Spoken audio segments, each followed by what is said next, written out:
Praise lord. ఈరోజు దేవుని యొక్క వాక్యాన్ని ధ్యానం చేసుకుందాం. 1 కొరింథీయులకు రాసినటువంటి పత్రిక 15వ అధ్యాయం 33వ వచనం. మోసపోకుడి, దుష్ట సాంగత్యము మంచి నడవడిని చెరుపును. అపోస్తలుడైనటువంటి పౌలు గారు కొరింథీయులకు రాసినటువంటి మొదటి పత్రికలో 15వ అధ్యాయంలో ఇలా చెప్తున్నాడు. ఏమని అంటే, మోసపోకుడి, దుష్ట సాంగత్యము మంచి నడవడికను చెరుపుతుంది. ఈ లోకంలో దేవుడు మనకి కొన్ని బంధాలను ఇచ్చాడు. తల్లిదండ్రులతో మనకు పేగు బంధాన్ని ఇస్తే, మన సహోదరులతో మనకి రక్త బంధాన్ని ఇస్తే, దేవుడు ఈ లోకంలో ఇచ్చినటువంటి మరొక అద్భుతమైన బంధం ఏంటి అని అంటే స్నేహబంధం. ఈ లోకంలో అనేకులతో మనం స్నేహించేటటువంటి అవకాశాన్ని, స్నేహబంధాన్ని దేవుడు మనకిచ్చాడు. అయితే నీ స్నేహం ఎవరితో ఉంది? నువ్వు స్నేహించేటటువంటి స్నేహితుల యొక్క పరిస్థితి ఎలా ఉంది?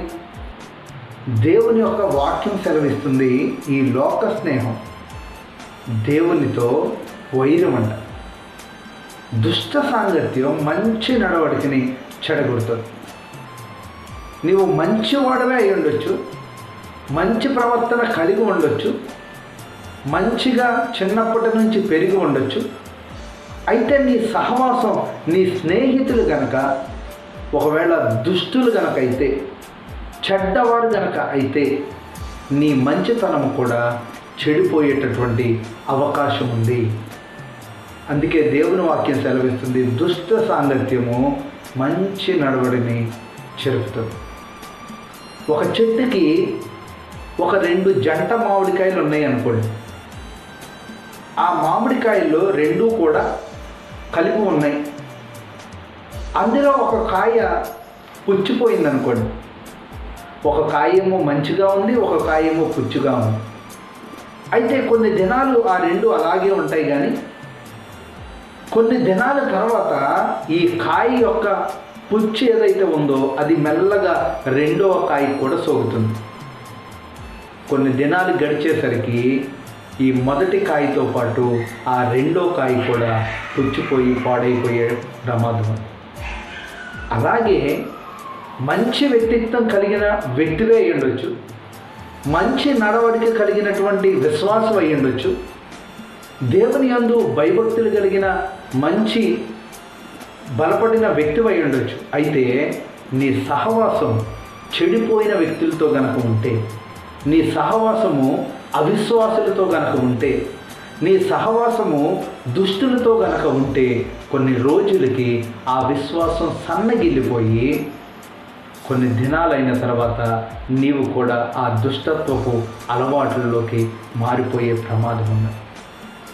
కాబట్టి దేవుని బిడలైనటువంటి మనము ఈ లోకంలో ఉన్నటువంటి స్నేహము దేవునికి వైరం. ఈ లోక స్నేహము మనల్ని పాడు చేసేటటువంటి స్నేహం. మన యొక్క స్నేహము ఎవరితో ఉన్నది అన్న దానిని బట్టి మన యొక్క వ్యక్తిత్వం ఆధారపడి ఉంటుంది. ఈ లోకంలో కూడా ఒక సామెత ఉంటుంది కదా, నీ స్నేహితులు ఎవరో తెలిస్తే నీ యొక్క బ్రతికేంటో చెప్పొచ్చు అని అంటాం. అంటే మనం స్నేహించేటటువంటి స్నేహితులను బట్టి మన యొక్క వ్యక్తిత్వాన్ని ఈ లోకము లెక్కగడుతుంది. కాబట్టి మనం మంచి స్నేహితులతో కనుక స్నేహం చేస్తే మన యొక్క విశ్వాస జీవితంలో అభివృద్ధి పరుస్తాం. దేవుని యొక్క వాక్యము సెలవిస్తుంది, మన దేవుడు నిజమైనటువంటి స్నేహితుడు. మన దేవుడితో కనుక నీవు స్నేహం చేస్తే దేవుడు అంటాడు, కాలిన ఎడారిలో నిన్ను స్నేహించిన వాడును నేనే. అలాంటి భయంకరమైన స్థితిలో ఎటువంటి స్నేహితులు కూడా నీ చెంత లేనప్పుడు, ఎటువంటి బంధువులు కూడా నీ వద్ద లేనప్పుడు, ఎటువంటి నీ యొక్క సొంత వారే నీతో లేని ఒంటరి పరిస్థితుల్లో కూడా నీ దేవుడైనటువంటి యేసుక్రీస్తు నీతో స్నేహిస్తాను అని అంటున్నాడు. ఆయనే నిజమైన దేవుడు. ఆయన నిజమైన స్నేహితుడు. ఆ స్నేహం ఎంత గొప్పది అనంటే తను ప్రేమించినటువంటి తన బిడ్డల కొరకు తన ప్రాణాన్ని పెట్టేంత స్నేహం కలిగినటువంటి దేవుడు మన ప్రభు అయిన యేసుక్రీస్తు. ఒక చిన్న మాట కనుక మనం చూస్తే యోహాను సువార్త 15వ అధ్యాయం 13వ వచనం కనుక చూస్తే, తన స్నేహితుల కొరకు తన ప్రాణం పెట్టువాని కంటే ఎక్కువైన ప్రేమ గలవాడెవ్వడూ లేడు. దేవునికి స్తోత్రం. తన స్నేహితుల కొరకు ప్రాణం పెట్టాడు. మనం ఆయన స్నేహితులు అనుకున్నాడు కాబట్టి మనం చెడ్డ గుణం కలిగిన వారమైనా సరే మన నిజ స్నేహితుడైనటువంటి యేసయ్య మన రక్షణ గురించి ఆయన తన ప్రాణం పెట్టాడు. ఈ లోకంలో ఉన్నటువంటి స్నేహితులు స్నేహం పేరుతో నిన్ను మోసం చేయొచ్చు.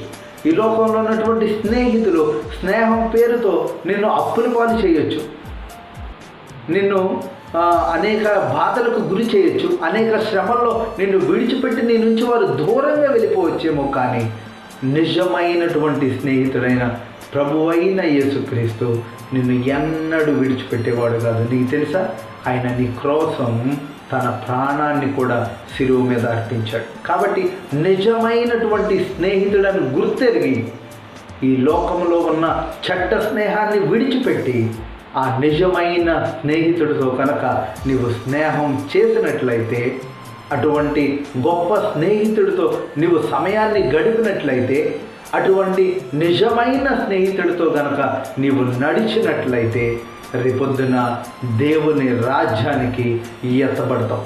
హానోకు దేవునితో కూడా నడిచి దేవునితో వెళ్ళిపోయినట్లుగా నీవు కూడా దేవునితో స్నేహం చేయగలిగితే దేవుని యొక్క సన్నిధిలో రేపొద్దున ఆయనతో కూడా యుగ యుగాలుగా ఉండేటటువంటి వాడవుగా దేవుడు నిన్ను నన్ను హెచ్చించబోతున్నాడు. ప్రభు అటు కృప మనకు దయచేయును గాక. ఆమేన్.